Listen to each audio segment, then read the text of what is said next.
Bonjour, bienvenue. 20 minutes pour parler de 25 ans. C'est quasiment impossible. C'est le 25e anniversaire cette année du Printival, évidemment à Pézenas, le plus grand festival. Pas forcément par la grandeur, mais par la qualité et surtout par l'humanité qui en ressort. Le plus grand festival de la chanson française. Je suis très heureux de recevoir Dany Lapointe. En 20 minutes, je peux pas parler de tout avec vous parce qu'il y en aurait des choses. Vous êtes évidemment la directrice et programmatrice de ce festival Printival, manageuse, productrice également d'artistes, principalement de chansons francophones. Et puis on va rajouter coprésidente de la Fédération Octopus, vice-présidente de Fédé Chansons. Vos journées arrivent à faire combien d'heures? Vous avez un deal avec quelqu'un tout là-haut pour faire 35 heures par jour? Comment ça se passe une journée de votre journée, la journée de Dany Lapointe? C'est un jeu d'arriver à tout faire rentrer dans la journée et d'être à plusieurs endroits en même temps, de courir, de dire, voilà, d'essayer de ne pas caler des rendez-vous en même temps à des endroits différents. Ça aussi. Ça sent le vécu. Mais voilà, ça sent tout à fait le vécu. Mince, je peux pas. Ah oui, non, finalement, ça va pas être possible. Donc effectivement, ça turbine pas mal dans ma tête. Ouais.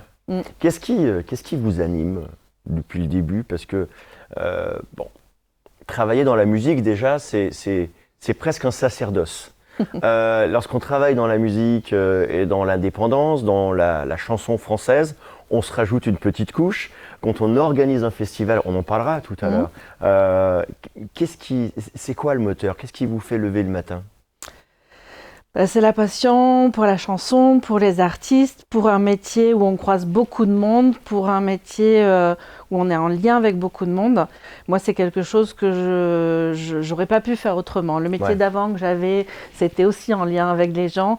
Et c'est quoi le métier d'avant? C'était infirmière. Ah oui, voilà. D'accord. Et donc, j'avais besoin de garder un lien, d'être dans quelque chose de relationnel. Et le monde artistique, la musique, c'est quand même, j'ai baigné dedans toute petite. Et c'est quelque chose que j'aime beaucoup. Et arriver à développer un projet, à faire progresser des artistes, à travailler toute une année pour avoir le résultat du festival, c'est quand même... Voilà, des fois on se pose la question, mais quand on est sur le festival et qu'on voit ce qui se passe et qu'on voit les sourirs du public, il n'y a plus de sujet. Là c'est bon, on sait pourquoi on le fait, quoi. Toutes celles et tous ceux qui sont passés devant ces caméras jusqu'à présent, ça a été unanime. Ce festival, il est particulier. Particulier, je le disais en ouverture, par son humanisme, son humanité, cette grande chaleur, parce qu'il est à taille humaine, parce qu'il est à Pézenas, etc. C'est quelque chose que vous aviez voulu dès le départ ou c'est arrivé comme ça? Je crois que dès le départ, c'était l'envie de faire vivre, poursuivre l'esprit de Bobby Lapointe à Pézenas. Et l'esprit de Bobby Lapointe, c'est aussi ça. C'est cette chaleur humaine, cette convivialité, cet esprit un peu décalé, fantaisiste. Et c'est pour ça que le festival a été créé, donc avec la mise en avant évidemment d'auteurs, compositeurs, interprètes. Mais l'idée, c'était cet esprit-là qui était depuis le début et que j'ai tenu vraiment quand j'ai repris le festival il y a 15 ans. Je me suis dit, mais s'il y a quelque chose que je dois garder, c'est ça en tout cas. Bon, visiblement, vous l'avez bien préservé, cet esprit Bobby Lapointe. Ça, je vous confirme. 25 ans. On va parler de cette 25e édition. Qu'est-ce que l'on peut dire de cette programmation? On peut dire qu'elle est assez festive, en fait. On en a un peu besoin en ce dans moment. Le monde actuel, dans tout ce qu'on vit. Je crois que tout le monde a besoin de ça. Donc, les soirées sont plutôt festives. Qu'il y a encore plus d'accent mis sur l'émergence et sur les artistes régionaux. Voilà, c'est un peu les points forts de cette édition, avec toujours une diversité des styles. La chanson francophone, c'est pas quelque chose de figé, c'est très large en fait. Ça peut aller du rap à la chanson humoristique, en passant par le rock, ou par quelque chose de plus classique et traditionnel, ou du jeune public. Donc voilà, c'est vraiment montrer cet éventail-là. Donc ça, c'est quelque chose d'important et quelque chose qui me tenait à cœur quand j'ai repris le festival.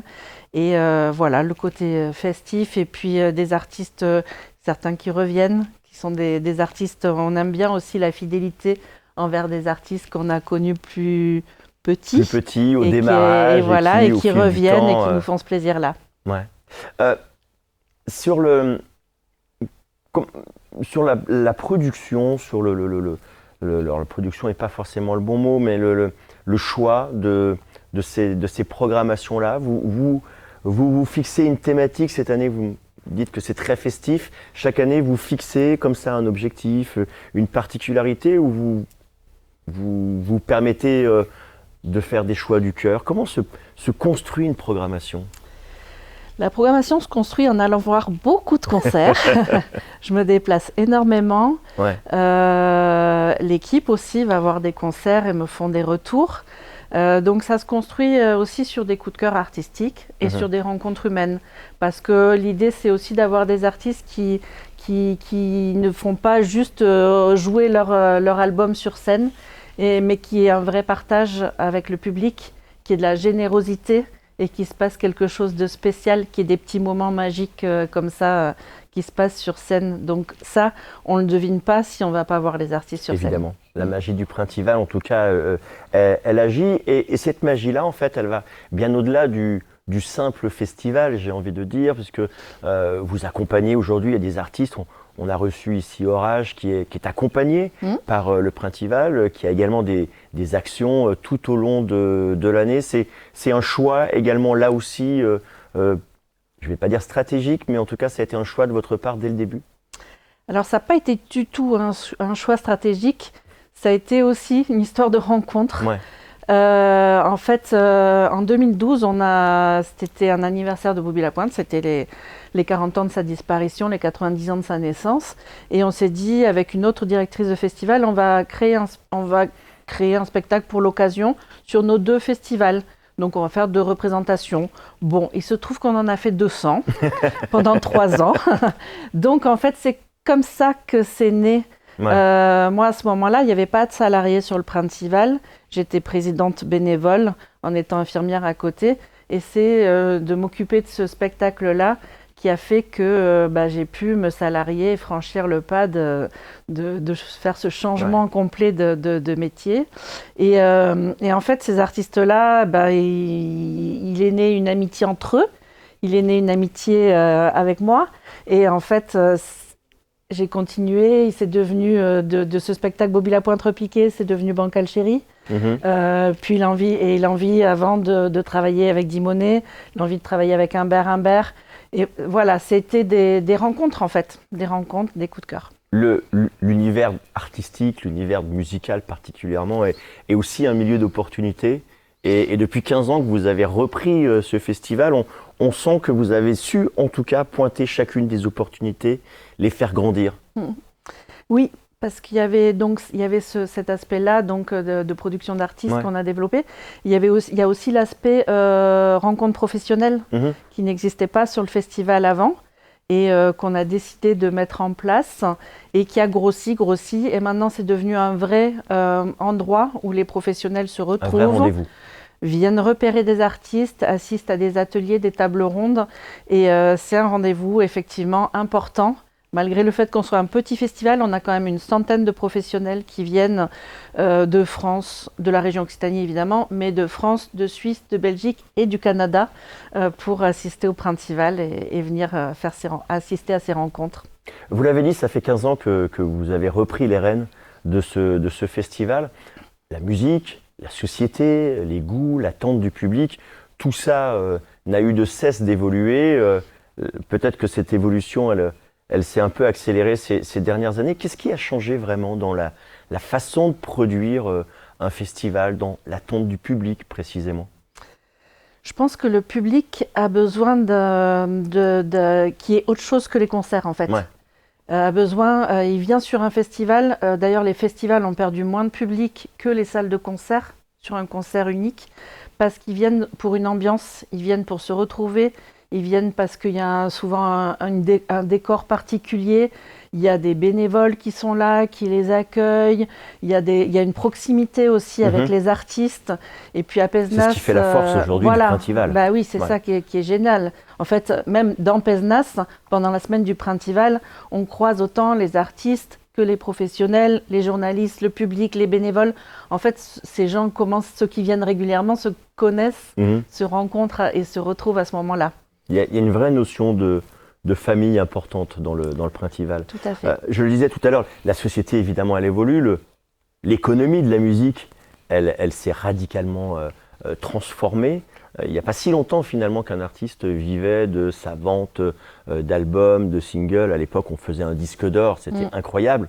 Aujourd'hui, on a baissé le nombre d'albums pour pouvoir avoir un disque d'or. Et au final, on s'aperçoit que la représentation au public, le concert, devient, avec les éditions sans doute, un des éléments clés de l'économie d'un artiste. Donc ça veut dire que la place du concert, du festival, elle devient aujourd'hui prédominante. Bien sûr, les tournées sont hyper importantes. C'est principalement de ça, effectivement, qu'ils vivent. Et donc, on s'aperçoit qu'il y a une tension un petit peu de ce côté-là des artistes, des fois, qui ont du mal à tourner, ou une pression qu'on a pour les programmateurs de dire « mais j'ai besoin de venir, j'ai besoin que… » Voilà, et d'autant plus sur un événement qui donne une visibilité importante auprès d'autres programmateurs. Parce que si le concert plaît, ça fait des petits derrière, donc c'est important pour les artistes et pour les artistes émergents ou pour un nouveau projet, des artistes moins émergents mais qui viennent présenter leur nouveau disque, leur nouvel album, leur nouveau spectacle, de pouvoir montrer ce projet-là sur des endroits tels que le Printival. Et pourtant, le Printival, on peut le dire, est en danger. Différents facteurs, effectivement. Une période Covid qui vous a même beaucoup impacté. Aujourd'hui, une situation économique, sans rentrer dans les détails, mais qui fait que dans le modèle économique, la subvention des collectivités locales était un moment important, une part importante. Aujourd'hui, que ce soit dans le sport, la culture en règle générale, tout ceci a tendance un peu à baisser. Vous avez ouvert une cagnotte en ligne chez Hello Asso. On peut rappeler un peu le concept de cette cagnotte ? L'idée, c'est de faire appel à la générosité du public qui nous suit, des artistes, des partenaires ou des professionnels, de tout le monde, tous ceux qui veulent. On peut commencer à partir de 5 euros. Voilà, les dons peuvent être tout petits ou plus gros, évidemment, et de faire appel à eux pour qu'on puisse faire une belle édition des 25 ans et que le festival continue encore longtemps à exister. On va un peu on a besoin de tout le monde et de mobiliser les gens et que l'amour qu'ils ont pour le Printival, comme ils nous disent, que tout ça, ils nous le montrent en donnant en faisant un don selon leurs possibilités, évidemment. Précision, on n'est pas pour développer le Printival dans les années à venir, c'est vraiment… je crois que vous avez un objectif de 27 000 euros. Oui. L'objectif, c'est ces 27 000 euros-là. C'est pour le Printival de cette année. Ça commence à partir de 5 euros. Si vous voulez faire des dons un peu plus importants, vous pouvez également bénéficier d'une baisse sur vos impôts. Oui, c'est ça, 66% pour le personnel et 60% pour une entreprise. Et vous l'avez voulu également à votre image, un peu festive aussi, avec il peut y avoir des contreparties. Tout à fait. Les gens peuvent demander s'ils le souhaitent des contreparties, donc en fonction des montants.